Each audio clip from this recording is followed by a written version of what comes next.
Professor Bhagat, if you are able to hear me, sir, I would ask you, what do you make of the situation which is right now in the state of Manipur, and do you think that the visit of Home Minister Amit Shah is going to calm down nerves, is going to get the situation under control? What do you make of this visit so far? Well, something should come up.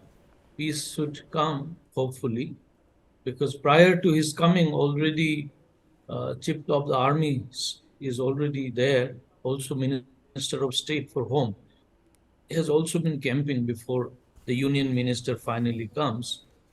But what is interesting is 1 or 2 days prior to the coming of the Union Minister for Home, the entire crisis escalated on 27th May night, in the middle of the night, and the entire 28th of May, the fighting went on, burning of the villages went on. And after coming of the Union Home Minister, suddenly somehow the escalation has got reduced. So the way in which the violence are escalated or are reduced are not very normal. They seem to be very planned, which is very What seems different to be from planned, sir? more. What seems to be planned, sir? I just want to understand, so that there's a clarity. The escalation was See, planned or the see, clampdown was planned? see, the way the Kuki militants started uh, burning down the Meitei villages in the valley fringes, in the foothills, it all started from 27th night. And it continued entire 28. And if you remember, 28 May, the new parliament building was inaugurated. And even the Sengol, the sign, the symbol of righteousness was placed by our prime minister. And at that same time, on that day, this firing and chasing out the Meitei poor villagers and the burning down of the villages all got escalated. And suddenly, after the coming of the Union Home Minister, the quantum of violence has got reduced. So, the way the Kuki Chin militants, and I would even say that there are many foreign Myanmar militants who have infiltrated. This is a report that have already come from a former Lieutenant General of Indian Army. So the way the violence are being, engineered shows that it is not a simple game. There are much more deeper players involved. How do you Yeah, respond to what Professor Bhagat Oinam is saying? Professor Bhagat is spot on, spot on.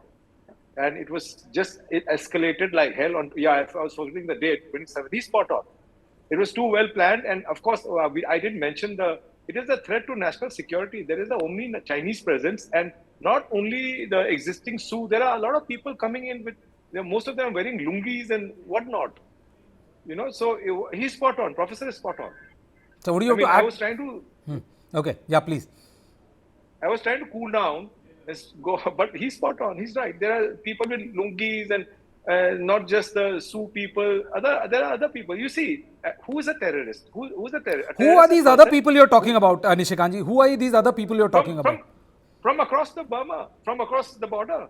I don't know who all are coming in. It's too well planned. He's right. You cannot have, it's a valley, and you can't just walk from one spot to other just within a few minutes. Suddenly, same time, same night, from different angles, there's firing down on the villagers. Suddenly, in 27th, it goes berserk. Till 26th, everything was calm, nice. The curfew was relaxed till 4 in the afternoon, from 5 in the morning, and 27th, it just went berserk. Then time has been very disturbed. Yes, it has been, since the Union Home Minister Amit Shah ji has come, it has become much better. And I hope it stays like this. That is why I was appealing to the Hill brothers, please stop firing at, from down there, from your automatic weapons. Let's give peace a chance. They'll stop it. And see, the whole thing is, we keep asking, what happened at night? Kahan par kya jala? Which villages were attacked? So, because we get to know in the morning only. Then things start going very bad in the valley. So that's what I'm saying. I just request the our brothers in the hills to stop firing at the villagers. Please stop it, and let's give peace a chance. How do you respond to this, sir? That on the night of 27, Kuki militants rained, bullets, and villages were burned just before the new parliament was to be inaugurated, and then the entire situation went berserk, and it exploded in 3-4 days. How do you respond to that? Before this so-called coordinated attacks happens, we have to look back into the previous week, for instance. There was an altercation happening somewhere in Imphal, and that led to the burning of several houses in Chekun area.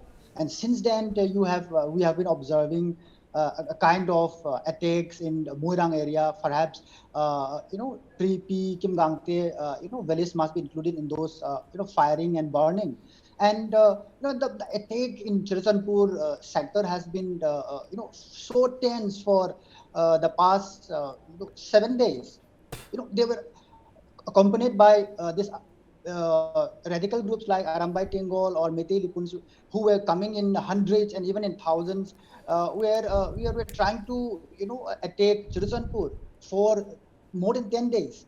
And there was a time when this village self-defense forces could not take anymore, saying that there were so many casualties, in cars, in trucks, in tens and even hundreds. They are coming, and then they are taking this Chirasanpur sector for more than 1 week. So there was a kind of rumors or kind of information that Chirasanpur could not self-defense anymore. So the other brothers have to help, otherwise this could spiral, and then the kind of self-defense could not be put anymore.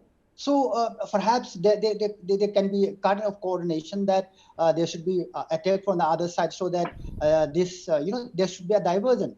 So I think before discussing all these coordinated attacks, we should also blame on who started, after 3 weeks of relative calm, who started the fire again in Imphal, and then the continued attack on Chirasanpur, Bishnupur area, burning of villages that had happened after 3 weeks of calm. So these questions has never arisen, in the discourse.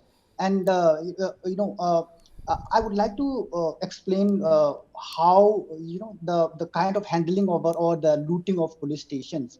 Oza Nishikant says that when people came in thousands, how can the police station defend themselves?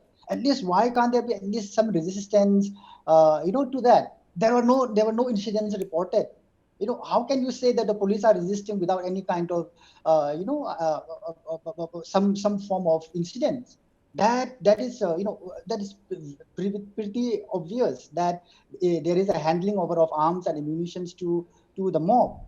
So let's not try to divert all these incidents and try to paint certain color which is not Okay. which cannot be accepted. Okay.